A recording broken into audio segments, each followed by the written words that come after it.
감사합니다. 사도 바울은 1장에서 하나님께서는 세상 사람들이 미련하다고 생각하는 십자가의 도를 통하여 죄인을 구원하신다, 그렇게 선언했습니다.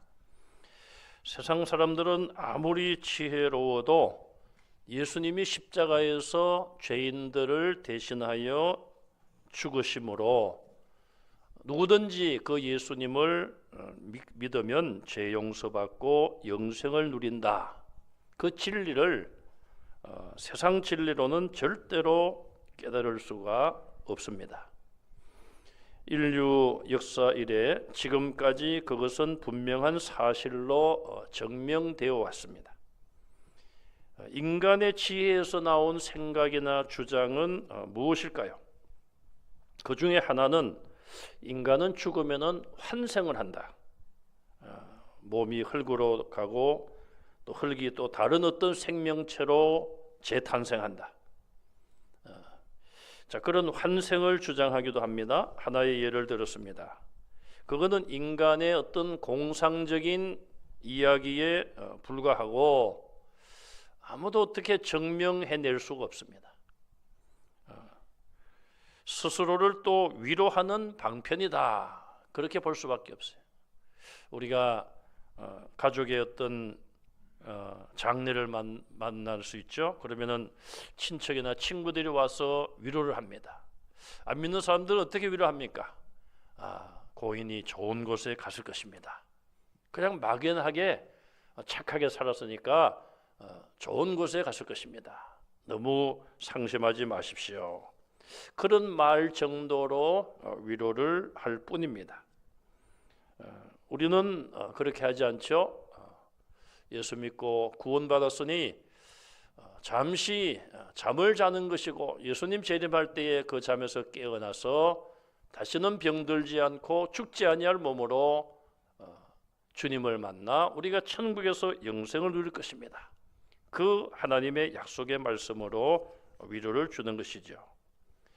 고린도 교인들은 세상적인 지혜를 굉장히 높이 평가하고 가치를 두었습니다. 제가 며칠 전에 우리 친구 목사님 서재에 가서 책을 하나 집어왔습니다. 가져가지 말라고 그러는데 나는 철저하게 약속을 지키는 사람이니까 읽고 갖다 주겠습니다. 그때 또 옆에 어떤 분이 또 거들었어요. 누가 책을 가져가면 그만 이제 갖다 주느냐고. 그래서 제가 한마디 하려다가 쏟고만 살았습니까 하려다가 책을 읽어보고 있는데 인간의 지혜에 대해서 굉장히 어떤 가치관을 두고 인류의 그 발달된 지혜를 굉장히 높이는 그런 내용입니다. 제가 조금 일부분을 소개해 드리려고 좀 이따가 말씀을 드리려고 합니다. 자, 이 고린도라는 이 지역이 바로 그 동쪽으로 아테네가 있습니다. 아테네. 성경의 아덴이죠. 그리스의 수도 아닙니까? 아테네. 옛날 고대 올림픽이 열렸던 그런 도시가 아테네. 그쪽 주변을 지금은 그리스라는 나라죠. 그리스 현재는. 근데 그 옛날 그쪽에 BC 8세기부터 BC 3세기 사이에는 정말 인류의 어떤 지식을 정말 새롭게 폭발시킨 지식 폭발이 그 지역에서 일어났다고 그렇게 인류 역사를 공부하는 학자들은 다 동감을 하고 있습니다. 독일 철학자 카를 야스퍼스라는 사람은 인류의 제1차 지식의 폭발 시대였다. BC 8세기에서 BC 3세기까지요.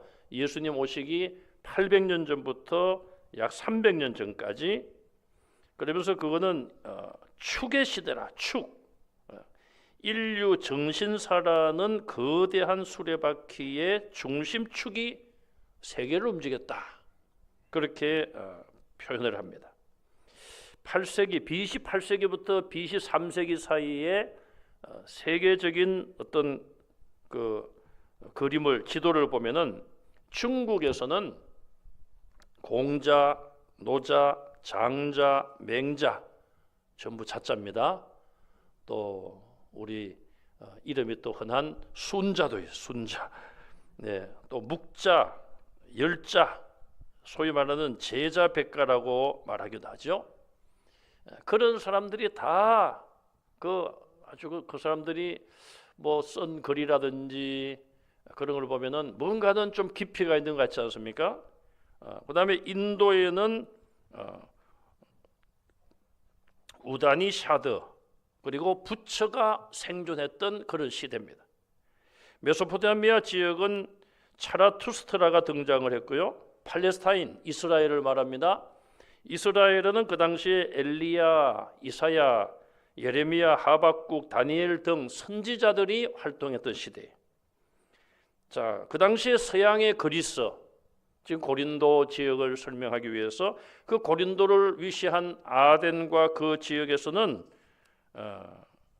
호메로스 그리고 아킬로코스, 사포, 핀타로스, 아이스킬로스 이름도 어려워요. 소포클레스, 에우리피데스 이런 사람들 시인이라고 합니다. 시인이 활동을 해요. 또 시인들의 그 어떤 시자락을 보면은 굉장히 그 어떤 인생에 대한 뭘 느끼게 하는 듯한 그런 이제 시인들. 또 그 고대 그리스의 철학자로는 탈레스, 아낙시만드로스, 파르메니데스, 헤라클라이토스, 피타고라스 지난번에 한번 제가 말씀드렸죠. 소크라테스, 플라톤, 아리스토텔레스 이런 철학자들. 역사가는 헤로도토스, 투키디테스. 아마 세계사를 공부하거나 철학사를 공부해 보신 분들은 한 번쯤은 들었던 시험 때 외웠던 기억이 아마 나실 거예요. 또 기하학도 발전했고요. 의학으로는 히포크라테스. 지금도 의사들이 히포크라테스 그 선서를 의사가 될 때에 하고 있지 않습니까? 또 물리학도 발전했어요. 그래서 이 유럽의 그 고대 그리스 BC 8세기에서 BC 3세기까지는 많은 학문들이 폭발적으로 발전했다. 이거는 다른 나라들과 비교해 볼 때에 훨씬 더 그쪽에서 학자들이 많이 났다. 그래서 사람들의 관심이 그동안은 무엇을 먹고 살 것인가, 사냥을 오늘은 어디로 갈 것인가, 그런 관심에서 굉장히 철학적으로 나는 누구인가, 또 세계관은 무엇인가, 그런 데 관심을 가지고 그런 쪽으로 이제 연구와 또 어떤 논쟁, 그런 일들이 많이 생겼다고 합니다. 자, 그 당시 그렇게 했는데 그로부터 그 전성기부터 300년, 350년이 지나서 지금 사도 바울이 그 고린도 교회 성도들에게 이 고린도서를 기록하여 전달했습니다. 그러니 얼마나 더 철학이 발달이 되었을까요? 그래서 어떤 학자는 이렇게 말을 했다고 합니다. 이집트에는 무덤이 있고 그리스에는 극장이 있다. 뭘 의미할까요? 자, 이 그리스 사람들은 뭐 피라미드도 있고 뭐 한데 어쨌든 인간은 죽는다. 그리고 그 어떤 내세에 대한 분명한 건 없었지만은 죽음에 대한 관심이 많았다는 거예요. 이제 거기에 대한 연구도 많았고요. 죽음에 대해서. 그런데 그리스는 죽음을 생각할 겨를이 없고 극장을 만들어 가지고 연극을 해서 그것을 사람들이 구경을 하고 현세를 즐겼다. 그뿐 아니라 곳곳에서 어떤 주제를 가지고 토론하는 거예요. 나는 누구인가? 또 뭐 사람은 누구인가? 막 그런 토론을 하지 않았겠습니까? 차원이 전혀 다른 그런 지역이 바로 이 그리스, 우리 헬레니즘이라고 하죠. 그리스 문화. 자, 그런 지역이 바로 고린도 지역이었다는 것을 우리는 알아야 돼. 제가 설명을 드린 이유는 그만큼 그 지역이 수백 년 전부터 인간의 어떤 지식, 지혜, 그것이 많이 발달한 지역이었어요. 그러다 보니까 복음이 전파되어도 성도들이 그 생각을 가지고 있는 거예요. 세상적으로 또 사람이 딱 들을 때에 이건 좀 특별한 주장이구나, 이건 좀 새로운 학설이구나, 거기에 대한, 그런 데 대한 관심이 있지, 예수가 십자가에 못 박혀 돌아가셨는데 우리가 그를 믿으면 구원을 받는다, 이거는 인간의 어떤 이성으로 잘 이해도 안 되는 부분 아닙니까? 또 이방 사람들이 생각할 때는 참 미련한 것이다, 어떻게 그런 일이 가능한가? 그래, 철학적으로 학문적으로 발전한 사람들은 복음을 들을 때에 그렇게 받아들일 수 있고, 믿는다고 하지만은 그런 배경 같은 것이 자기들의 머릿속에 깔려 있다는 것이죠. 그래서 사도 바울은 1장에서부터 그것을 강조하고 있음을 볼 수 있습니다. 하나님께서 인간의 지혜를 패하신다고 했다, 성경을 인용하면서 또 하나님의 어리석음이 사람보다 지혜롭고 하나님의 약함이 사람보다 강하다. 그래서 하나님은 세상 속에서 약한 자들, 가진 것이 없는 자들, 그런 자들을 택하여서 가진 것이 있고 강한 자들을 부끄럽게 만드신다. 그렇게 대조적인 그런, 어떻게 보면은 역설적인 그런 표현을 사용을 했습니다. 바울은 바로 그런 곳에 가서 교회를 세우고 하나님 말씀을 전한 거예요. 지금으로 말하면 설교를 했다는 것이죠. 자, 그러면 바울의 설교의 내용은 무엇입니까? 매우 간단했습니다. 오늘 본문에도 보시면은 바울은 오직 예수 그리스도만을 전했고 예수님이 지신 십자가만을 선포했습니다. 예수님이 십자가에서 처형당하셨다, 그것만을 선포했다는 거예요. 사도 바울이 기록한 성경을 보면은 꼭 그런 것은 아니었습니다. 인간의 죄와 고난, 죽음, 또 예수 그리스도의 십자가의 고난과 죽음, 부활, 재림, 심판, 성령의 역사, 그리스도인의 생활, 다양하게 성경을 기록했지만은 바울의 설교 가운데 그 주제는 오직 예수 그리스도요, 예수님이 지신 십자가였음을 오늘 본문에서 말씀하고 있어요. 그래서 2절에 보면은 예수 그리스도와 그가 지신 십자가, 그가 십자가에 못 박힌 것만 전했다, 그렇게 밝히고 있습니다. 예수님이 어떤 분이신가? 예수님이 왜 십자가를 지셔야만 되는가? 예수님이 십자가 지신 이후에 죽음 이후에 어떻게 되셨는가? 당연히 그 내용들이 다 그 안에 들어있는 것이죠. 우리 성도들도 복음을 전할 때에 십자가와 연관된 그것을 핵심적인 내용을 바르게 전해야 돼. 막연하게 그냥 예수 믿으면 좋아요, 예수 믿으면은 병이 낫습니다, 마음이 편합니다, 그런 것은 좀 막연한 것이고 격가지에 불과한 거예요. 예수님 믿고 병이 나을 수도 있죠. 또 마음이 편안할 수도 있어요. 그러나 그거보다는 가장 핵심적인 것은 예수님이 인간의 죄를 위하여 하나님의 아들이시지만 이 땅에 오셨고 죄 없는 분으로서 우리를 위하여 십자가의 대속의 죽음을 당하셨습니다. 하나님 앞에 내가 죄인이고 내가 죽어야 되는데 예수님이 대신 죽어 주셨고 그 예수님을 구주로 믿는 자는 구원을 받습니다. 이것이 분명한 복음이죠. 여러분들도 분명한 복음을 전하는 여러분들이 되시기를 간절히 바랍니다. 여러분 주변에 보면 그런 분들이 꽤 있습니다. 제가 신학교 다닐 때에 맏형처럼 그렇게 좀 챙겨준 목사님이 계십니다. 부산서 목회를 하시고 은퇴하시고 부산에 계시다가 어제 사모님이 돌아가셨어요. 76세이신데 목사님은 그보다 연세가 조금 많으시겠죠. 은퇴하시고 10년 가까이 되셨고 여기 우리 일산교회 또 모교회 일산교회 출신이십니다. 박근필 목사님이라고 작년인가요? 우리 아프리카 그 어느 나라에서 여기 우리 왔죠. 청년들이 와서 막 춤추며 이렇게 몸으로 찬양하고 했죠. 그 인솔해 온 그 선교사님 형님이에요. 그래서 제가 어제 KTX를 타고 이제 갔다가 오늘 아침에 가서 문상을 했습니다.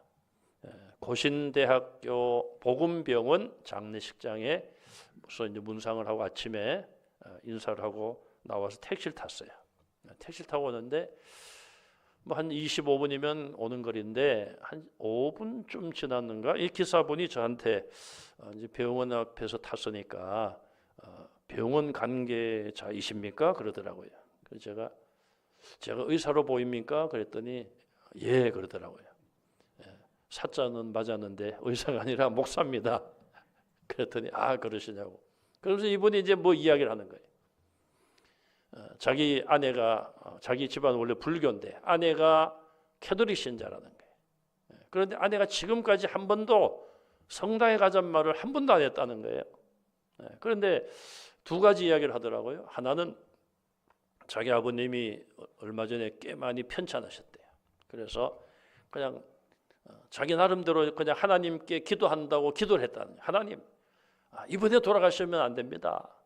이번에 살려주시고 그렇다고 또 다음에 어쨌든 이번엔 안 됩니다 그랬대. 이번엔 꼭 살려주셔야 됩니다. 그랬더니 정말 그 아버님이 위기를 넘기고 회복이 됐다는 거예요. 그리고 또 한 가지 기도를 이제 했대요. 최근에 그 부인이 또 아팠대요. 그래서 또 기도했답니다. 하나님 고쳐주셔야 됩니다. 그랬더니 또 부인도 또 위기를 넘어갔다는 거예요. 그러면서 하는 말씀이 저는 지금까지 캐톨릭 뭐 성당에도 안 가보고 뭐 그래도 좀 이게 이상합니다. 어떻게 그렇게 내가 마음으로 그냥 기도했는데 어떻게 다 이루어졌습니다. 이게 뭡니까? 묻는 거예요 저한테. 그러면서 제가 좀 설명해 줬더니 그러더라고요. 다른 목사님들은 뭐 택시를 타도 별로 대화도 안 하고 그랬는데 목사님이 말씀해 주시니까 참 감사합니다 그러면서 제가 그랬어요. 그게 이상한 게 아니라 하나님이 그 마음의 진심을 보시고 응답해 주신 것이고 그건 하나님을 믿으라고 하나님이 응답해 주신 것입니다. 꼭 믿으셔야 됩니다. 그런데 우리가 조심할 것은 캐톨릭에 대해서 우리가 저도 비판할 때가 있습니다만은 또 그다 대놓고 캐톨릭 나가면 안 된다고 그냥 그 부인과 함께 교회 나가라고 이렇게 되면 이제 이 전도가 힘들어지는 거예요. 듣는 입장에서는 아무리 그게 뭐 진리라 치더라도 좀 거부하게 받아들일 수밖에 없어요. 그래서 제가 대화를 하면서 어떻게 해야 될까 기도하는 마음으로 그래서 이렇게 이야기했습니다. 일단은 성당에도 한번 나가 보십시오. 그리고 또 교회도 한번 나가 보십시오.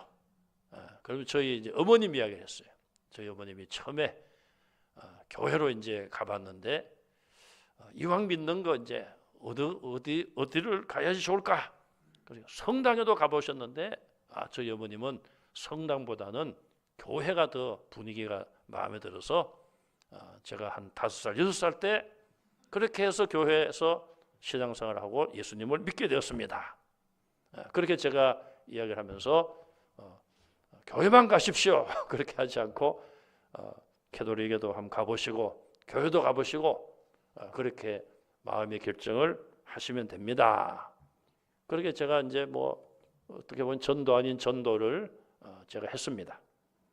자, 이런 말씀을 드리는 이유는 주변에 보면은 그런 분들이 꽤 있을 거예요. 그런 뭐 의혹이라고 할까 확신이 없이 이게 뭐지? 뭔가든 뭐 하나님이 신이 계시는 것 같은데 이게 뭘까? 마음의 결단을 못하고 길을 못 찾는 분들이 주변에 있다는 거예요. 여러분들이 그런 일을 만날 때는 여러분들이 주저하면 안 돼요.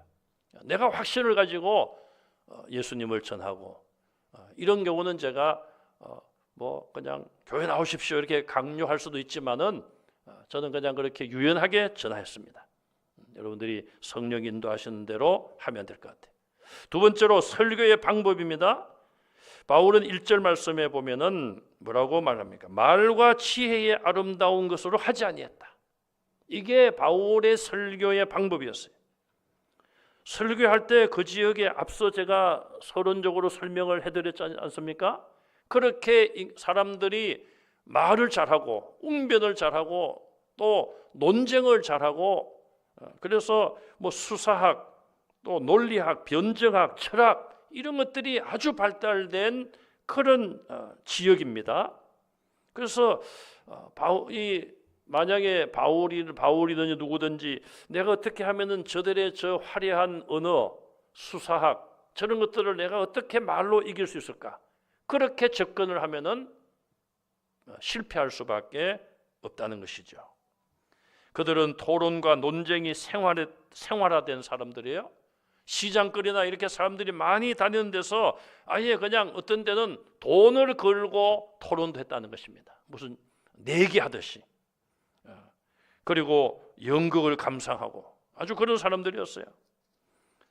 그 당시 다른 나라들은 그냥 강대국의 침략을 받을까 자기 나라를 지키고 생명의 위협을 느끼고 살아가는데 어려움을 겪었는데, 이 그리스 지역은 그리스도인들은 그런 차원이 아니라 훨씬 높은 차원의 사람들이었다는 거예요. 그래서 앞서 말씀드린 것처럼 이집트에는 무덤이 있고 그리스에는 극장이 있다. 의미심장한 말이 아닐 수가 없어요. 그런 사람들에게 인간적인 똑같은 방법을 가지고 설교를 하고 전도했다면 통할 리가 없다는 것입니다.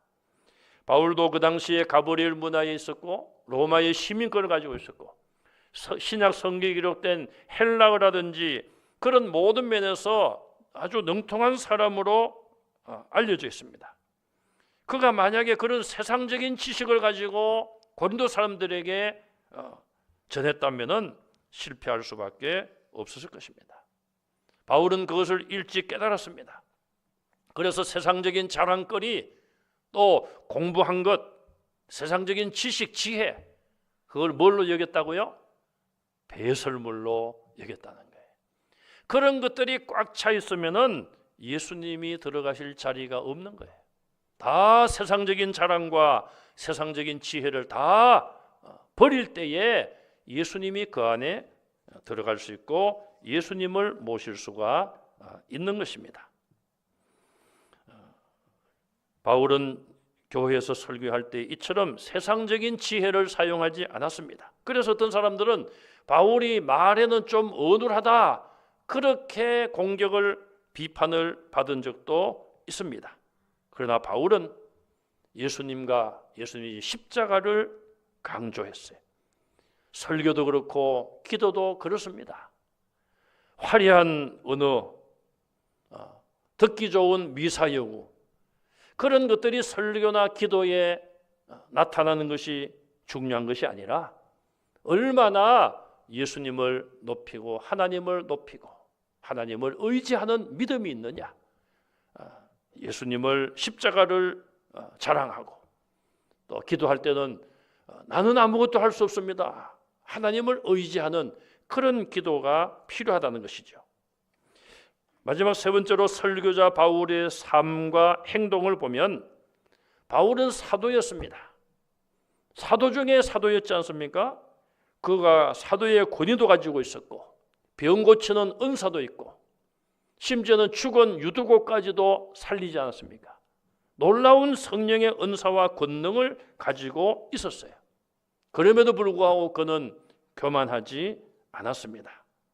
많은 은사와 능력을 가졌지만 3절에 보면은 내가 너희 가운데 있었을 때에 약하고 두려워하고 심히 떨었노라. 자, 이것이 하나님의 말씀을 전하는 바울의 태도였고 행동이고 그의 삶의 모습이었어요. 나 같은 죄인 중에서도 괴수, 요즘 괴수란 말이 그냥 뉴스에 자주 나오는데 죄인 중에서도 괴수, 자기를 그렇게 성경에 기록을 하지 않았습니까? 나는 죄인 중에서도 괴수다. 나 같은 죄인을 용서하시고 하나님의 자녀로 부르시고 이방인을 위한 사도의 거룩한 직분을 주셨으니 어떻게 나 같은 자가 이 감당할 수 있을까? 그런 겸손한 마음으로 바울은 사도로서의 사명을 순교의 순간까지 감당을 했습니다. 하나님의 능력은 약한 데서 온전해지고 강해진다는 것을 믿고 알았기 때문에 바울은 이처럼 약하고 두려워하며 심히 떨리는 마음으로 그런 삶의 모습으로 살아가면서 하나님의 말씀을 전했습니다. 우리가 우리의 지혜를 내세우고 우리의 능력을 내세운다면 하나님이 어떻게 하실까요? 제 생각은 이렇게 하실 것 같아요. 그래, 한번 네 힘대로 한번 해봐라. 그냥 놔두실 것 같아요. 인간적인 어떤 방법을 동원하고 인간의 지혜를 의지하여 하나님 말씀을 전하고 하나님의 일을 한다고 나선다면 하나님께서 그래, 한번 해봐, 그렇게 하시지 않을까. 결국 하나님의 택한 백성이라면 그것이 잘못된 것을 깨닫고 하나님 앞에 온전히 돌아와서 하나님을 의지하게 하실 줄로 믿습니다.